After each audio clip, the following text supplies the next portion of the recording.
সাকিবকে তো আমি চিনি, সে যেমন পর্দার হিরো তেমনি সে আমার জীবনের হিরো। আমি জানতাম সাকিব ফিরবেই। এক্স ওয়াইফ এখন ওয়াইফ। হ্যাঁ, আমার ওয়াইফ এখনো আছে ভাই। ওকে, যাই হয়েছে হয়েছে, আমি তার অস্বীকার করছি না, অস্বীকার করতে পারবো না, because I love my Son.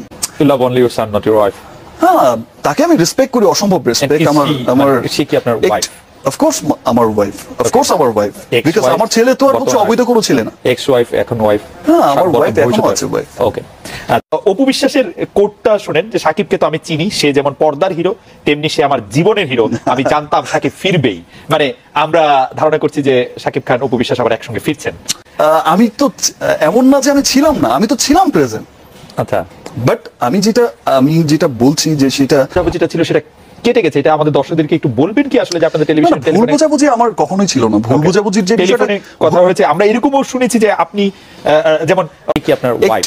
Of course আমার ওয়াইফ, অফকোর্স আমার ওয়াইফ, বিকজ আমার ছেলে তো আর হচ্ছে অবৈধ কোনো ছেলে না।